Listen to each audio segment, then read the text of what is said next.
কে বলবে বাংলাদেশে এখন রমজান মাস চলছে? একের পর এক নারী নির্যাতন, ধর্ষণ আর হত্যার ভয়াবহ খবর আসছে চারদিক থেকে। সোশ্যাল মিডিয়ায়, পেপার, পত্রিকায় সব জায়গায় একের পর এক নিউজ। ঢাকার রামপুরায় 6 বছরের শিশু তাহাতি, নরসিংদীর 15 বছর বয়সী কিশোরী আমিনা, হাজারীবাগের স্কুল ছাত্রীকে হত্যা, আর পাবনায় 16 বছর বয়সী জামিলা, সীতাকুণ্ডের 6 বছর বয়সী ইরাকে ধর্ষণ এবং হত্যা। কেউ রেহাই পায়নি এই মানুষরূপী জানোয়ারের হাত থেকে। বয়স 6 হোক বা 16, কোনো নারী যেন নিরাপদ না। নারীর ক্ষমতায়ন তো দূরে থাকুক, নারীর নিরাপত্তাই নিশ্চিত করতে পারছে না এই সমাজ, এই সিস্টেম। রোজার মাসেও প্রতিনিয়ত এইসব ঘটনা বলে দিচ্ছে জানমালের নিরাপত্তা এখন কতটুকু ঠুনকো। কি দোষ ছিল এই শিশুদের? কেন তাদেরকে আসলে রক্ষা করা যায়নি? মৃত্যুর পরও কি তারা তাদের সুবিচারটা পাবে?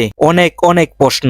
আচ্ছা, যাদের জনগণকে রক্ষা করার দায়িত্ব, সেই আইন শৃঙ্খলা বাহিনী কি করছে একটু দেখি। 6 বছরের তাহাতি আক্তার মা তারাবি নামাজ পড়ার ফাঁকে খেলতে বেরিয়ে গেলে আর ফেরেনি। পরে তার লাশ পাওয়া যায় একটি নির্মাণাধীন ভবনের লিফটের ফাঁকা জায়গায় জমে থাকা পানিতে। অভিযোগ আছে পরিবারের পক্ষ থেকে থানায় মামলা করতে গেলে প্রথমে পুলিশ সেই মামলা নিচ্ছিল না, কারণ যেখান থেকে লাশ পাওয়া গেছে সেই বিল্ডিং এর মালিক বিরাট প্রভাবশালী ব্যক্তি। বাচ্চা পানিতে পড়ে মারা গেছে বলে এড়িয়ে যেতে চাইলে দেখা যায় পেটে পানি নেই, উল্টো মুখে লেগে আছে বিস্কুটের গুঁড়া। শেষমেশ এলাকাবাসী হাতিরঝিল থানা ঘেরাও করার পর মামলা নিতে এক প্রকার বাধ্য হয় পুলিশ। কি নিষ্ঠুর দুনিয়া! যে বয়সে খেলনা দিয়ে খেলার কথা, সেই বয়সের একটা শিশুকে মানুষের হিংস্র লালসার শিকার হতে হয়, আবার সেটা বিচার চাওয়ার জন্য বাধ্য করতে হয় আইন শৃঙ্খলা বাহিনীকে।